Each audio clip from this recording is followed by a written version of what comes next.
I kind of wanted to come at you and do something a little bit different. I wanted to kind of come and talk a little bit differently about some things that we've been talking. I talk a lot about history. I talk a lot about ancient African history and Kemetic and Kush and all the various things and all the wonderful things that they did for the world, really, to kind of bring a lot of communication and science and math and religion and art and language and all kinds of things that they did, that they contributed to the world and brought to the world. But, when we talk about that, we rarely ever then translate that into hard skills that our children need today.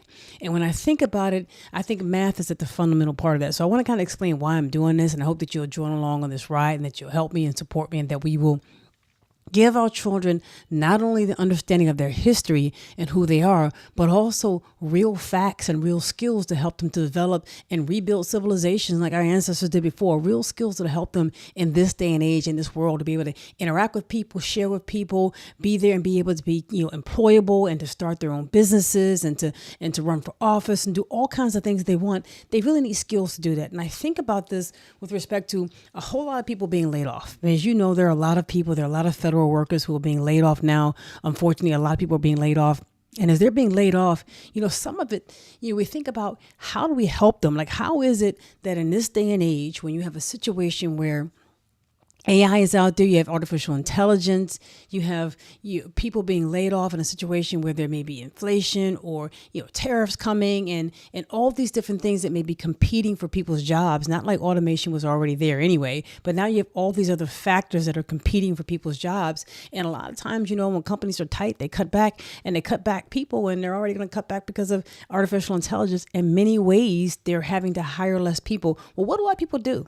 And I was thinking about it, and I'm thinking about all the workers and the federal workers who have been laid off and people who are losing their jobs. And I think, well, how do you find a new job?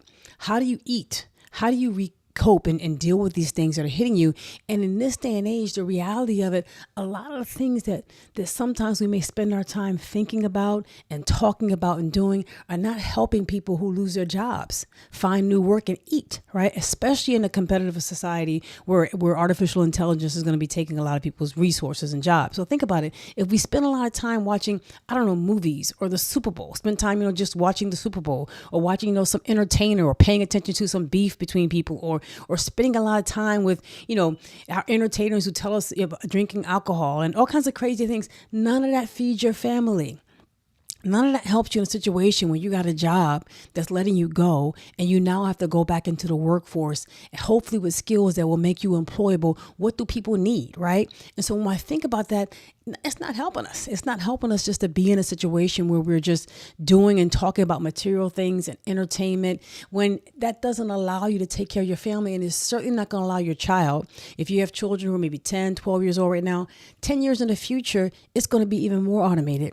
It's going to be even more of a competition. You're not going to be competing for jobs with just people in your country or in America. You're going to be competing for jobs with people around the world. That's what it's like now. And so for me, one of the skills that makes you marketable, whether you're going to be an entrepreneur or you're going to do your own types of things, is math, right? Whether you're being employed, whether you're doing your own types of things, whether you're investing for yourself, whatever, it's math. And I think about that from a very spiritual sense and a very real sense. Being able to understand math and to do math gives you options. It gives you a set of tools. It gives you an analytical ability that allows you to deal with situations that might be tough and apply different skills to them that you never know you had.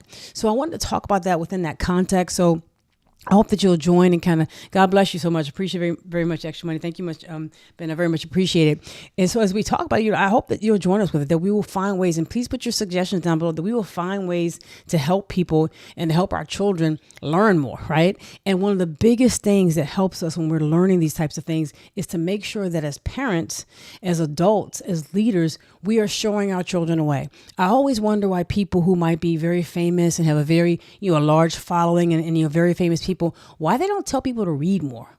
Like, why is it that you only just see them, rocking something and maybe wearing somebody else's clothes, or maybe their own designer label, and maybe when they celebrate, they're drinking some alcohol or smoking a cigar. You very rarely see them, even on their own social media accounts where they can do it, talk about reading.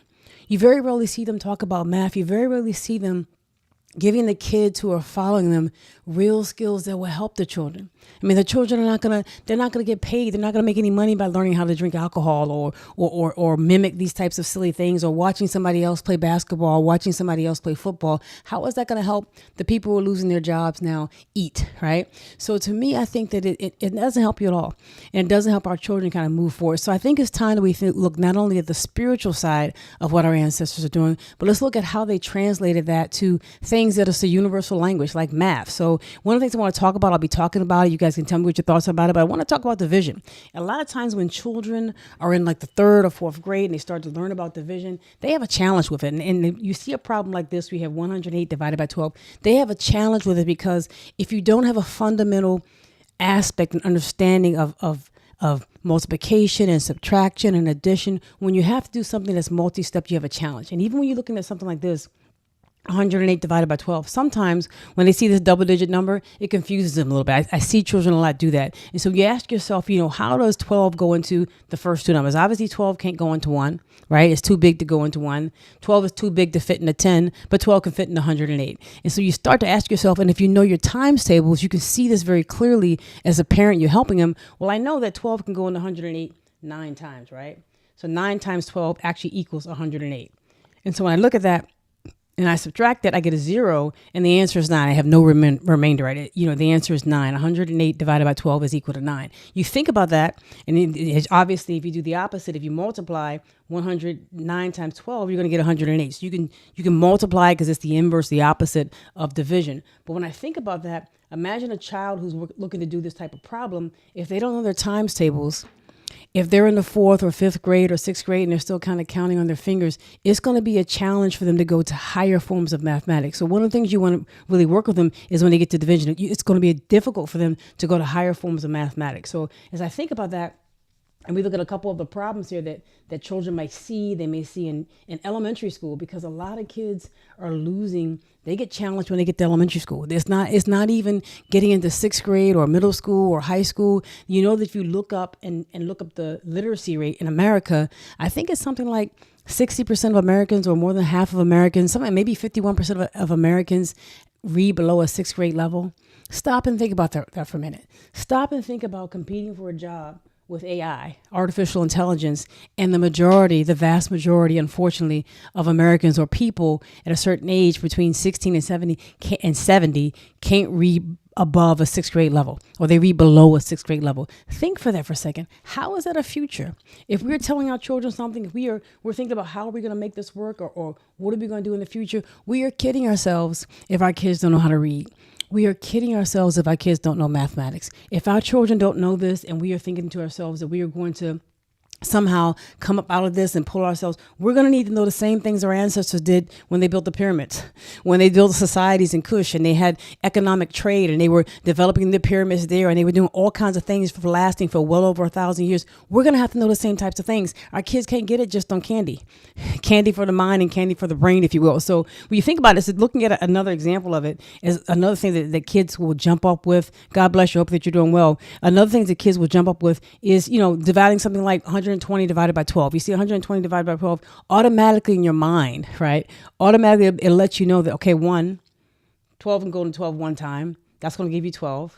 You subtract that, that's going to be 0, right? You're going to bring down this 0. And then obviously 12 goes into 0 times. And so the answer to that, if you can jump out of that, is 12 times 10 is 120. You see that in a child, if they know their mathematics, this problem won't even be something they won't even have to do this problem. They won't have to go through the mathematics or the subtraction to figure it out. They would know this off the top of their head, that this is something they should do. So as I'm thinking about that, and we're kind of jumping into it, having that ability, and sometimes, we as adults ourselves are challenged with these things in terms of how do we ourselves know these things? How do we ourselves begin to help ourselves? And if children are having difficulty with subtraction, if they're having difficulty with mathematics, if they're having difficulty with various things like that, they're not going to be able to have enough confidence to move on to other things. So we as parents have to help them, right? And these are things that they're going to be seeing quite a bit throughout school, and they're going to have to be able to do it by themselves, right? So you take something like 105 divided by 5. That's something that a child is going to get in 4th grade or 5th grade, and it should be something that we can do relatively easily, right? How do we make this work? So obviously,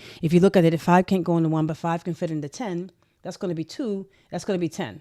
So obviously we're thinking about 5 times 2 is 10. We're subtracting that. That's going to be 0. We're going to bring down our 5, and then 5 will go into 5 one time, right? And that's going to leave us with a remainder of 0 again. So the answer is 21. 21 times 5 is going to be equal to 105.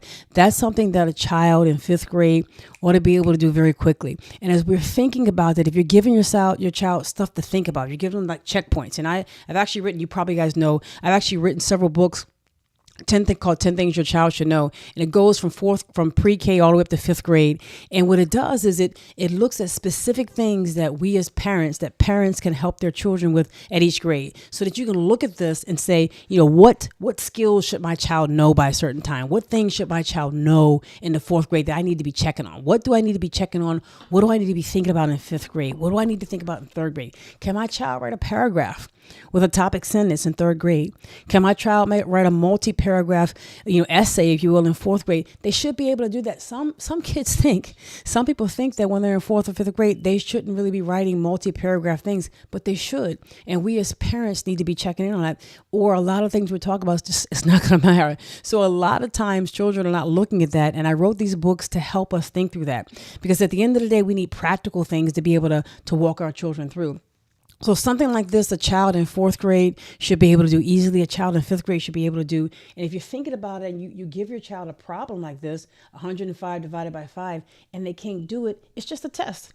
It's just a test and a realistic thing as a parent to say, wait a minute, I need to check on this. I have a child that's in 4th grade and they have a difficulty, dividing 105 by 5, or they have difficulty subtracting. I need to jump on this now when they're in 4th or 5th grade, so they won't have that problem in 7th grade. Because by the time they get to 8th grade, they're doing pre-algebra or algebraic types of things, and they're going to be lost, right? And you've probably heard the statistics that if a child is in the 8th grade and they're not really doing algebra or something like that by that time, it's difficult for that child to go on to college or to do many things. And when you start to think about that, that child is probably having struggles early on. And even a child, by the time they get to 3rd grade, if they're not on reading level, that child has a difficult time making it in life, right? So a lot of things that we're talking about, a lot of things that we may be pushing.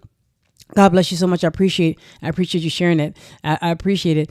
Even though, some of these things, some of it might seem exciting, and some people might look at math and say, that's boring. Let me tell you, these are the people who are helping to run the world. These are the things that our ancestors are doing. It's so amazing to me, because when we think about this and we think about the things that our ancestors are doing, we'll say, you know what? The pyramids are amazing. The pyramids are incredible. The pyramids are based on geometry. They did spiritual intuition, spiritual insight, and they did mathematics. They were masters at fractions. They were masters at looking at things and being very precise. That's math. That's geometry. They were masters at trade and economics and finance and creating things that would change the course of the Nile, and dams and predicting what the Nile would flow. This was mathematics. There's nothing African, if you will. There's nothing unhistoric about math, right? And so if you're looking, say, I want to be and do what my ancestors are doing, we better get in with the science, because that was not separated from religion. It was not separated from spirituality. It was part of it, right? It was something that you did. So if you thought about this, whether you had 34 loaves of bread and you had to divide it by 5 people, how would you do that? Our ancestors were doing that. If I had 34 loaves of bread and I had to divide it by 5 people, what's 34 divided by 5, right? When we think about that, we get 6, we get 30. We're going to subtract that. We're going to get 4. We got to bring down this imaginary 0 right here. And because we run out of numbers, we got to put a point right here, right? And then 5 goes into 40 8 times. So that's going to be 6.8. The answer is going to be 6.8, right? So 34 divided by 5 is going to be 6.8. I would give that person 6 pieces and 1/8 and 1.8 of it, 80% of another one, in order to be able to give them. These are the kind of real life problems our ancestors were doing back in ancient Kemet and ancient Kush. They were looking at things like, how do I divide up? How do I pay my workers a certain amount when they are in a situation where I have so much resources, so many pieces of bread, so much meat, so much grain, and I need to be able to divvy it out to all these people. They were doing that math, right? So I pray that you join me on this. I'm going to be trying to work this and kind of push this and make this useful for people. I pray for your feedback. We're going to be talking more about division. We'll talk some more about fractions. I'm going to try to push the ball forward to help us think about these things and to kind of jar our memories and to jar us as parents